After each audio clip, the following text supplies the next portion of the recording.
Today, I am here to give y'all my full-on predictions for the 2025 Japanese Grand Prix. It is going to be very exciting with a lot of storylines to talk about, I am sure, because of Yuki Tsunoda moving over to the main Red Bull team. We'll talk about that in a minute. But enough said here, and on to the intro we go.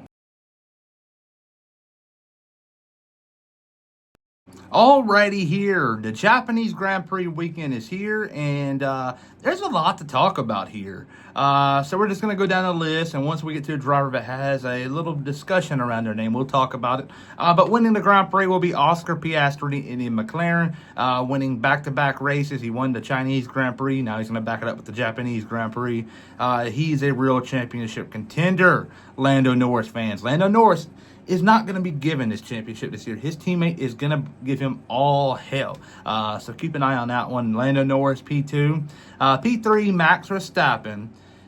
I think Red Bull is the fourth fastest car. But after this race weekend, we will know for sure.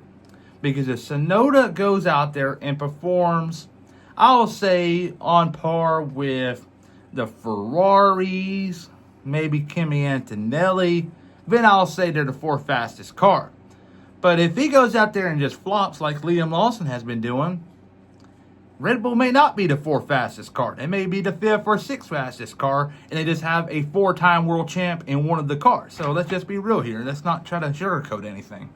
Alrighty, here, P4, George Russell in the Mercedes. Mercedes is the second quickest team right now, in my opinion. A decent outing for them. Kimi Antonelli, P5. Kimi Antonelli will unfortunately not become the youngest F1 race winner. That's still going to be belonging to Max Verstappen. He had a chance to become one by winning one of the first three races, the Australian Grand Prix, the Chinese Grand Prix, and the Japanese Grand Prix.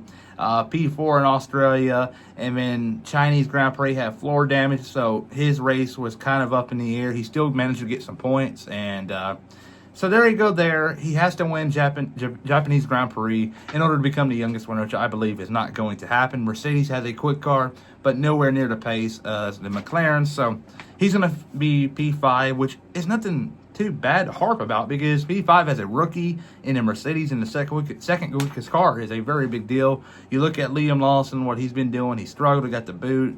So he's doing a lot of good things. And so there you go there. Charles Leclerc, P6, P7 is going to be Yuki Tsunoda. I got hope for Red Bull of being the fourth quickest car. Damn, I'm struggling there. So there you go there. P8, Alexander Albon. P9, Lewis Hamilton. Let's talk about it. Lewis Hamilton won the Chinese sprint race, and he fell apart in qualifying. He fell apart in that, and then he also fell apart in the Grand Prix Sunday. So I'm still not sold on him entirely of being a championship contender, as I should say. Alrighty, here, moving on. Carlos Sainz, P10. He got points at the Chinese Grand Prix, but not in the way he wanted, and it was because of disqualifications from both Ferraris ahead of him. So he got the promotion, and I know points are points, but Carlos Sainz really deep down wanted to earn it and finish in the top 10. And not just be given it from a disqualification by Ferrari for being overweight for Leclerc and a wooden plank for Lewis Hamilton. And I heard some pretty good analogies here from both perspectives. Charles Leclerc ran a one-stop race at the Chinese Grand Prix, and the tire wear was tremendous by the end of it, his last stint. And so much tire was off, and the car was significantly lighter than what it would be with a fresh set of tires. So that's why he was underweight. They're not trying to cheat anything here. And then Lewis Hamilton started the race with a lot of fuel and a lot of downforce. I mean, a lot of it. And that car was just bottoming out. And the piece of wood was just getting thinner and thinner and thinner. And that's why he failed and got disqualified in post-race tech. So there you go there. Just maybe that clears the air up there. But moving on, Liam Lawson, P11. The Visa Cash App Racing Bulls car this year is really good, so you can never count them out for a point run. Ready there, moving on. We're going to have Pierre Gasly, Isaac Hadjar. Isaac Hadjar, I believe, is going to have a chance to prove himself here these next couple of weeks because let's just be hypothetical here.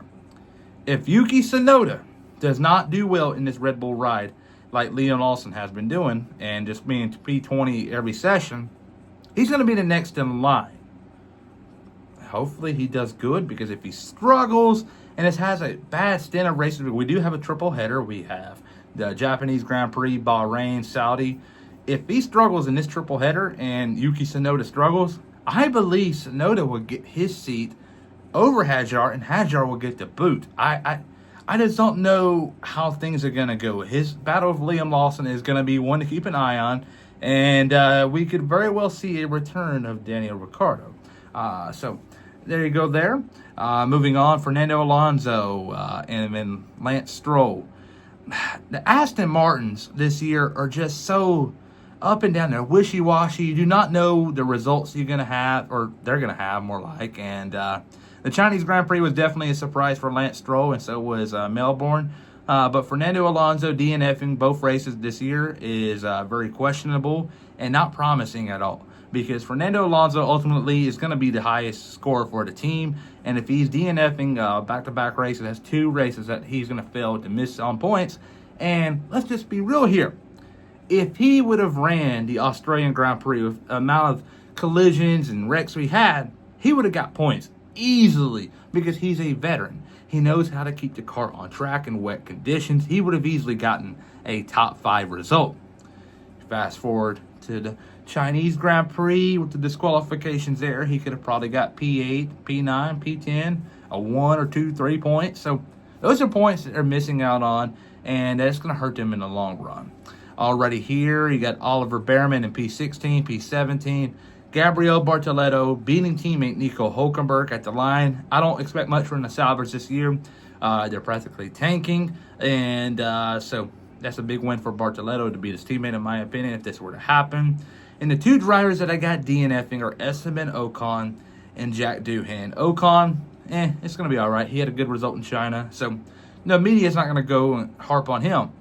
But if Jack Doohan DNFs or struggles in general, he is going to get the shape of Italy.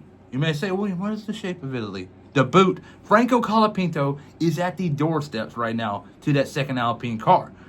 They're paying him, 10 million euros a year to be a reserve driver? That is way too much money to be on the sidelines. He's going to be in that car sooner rather than later. And if Doohan sucks here, Colapinto may be in that ride in Bahrain. I'm just saying.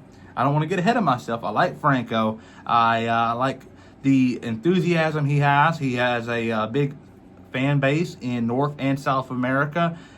It is very relieving to see a driver from this part of the world doing well, because I know Formula One is very European, and we see a lot of dominant European drivers. But it is I'm very glad to see someone from South America making a mark in Formula One. Last year, Franco was very special. And now we got Gabriel Bartoletto and potentially Franco Colapinto in the mix. Maybe Sergio Perez comes out next year. So things are looking promising for the Western Hemisphere. So it's going to be fun. And there you go. There's my full-on predictions for the Japanese Grand Prix.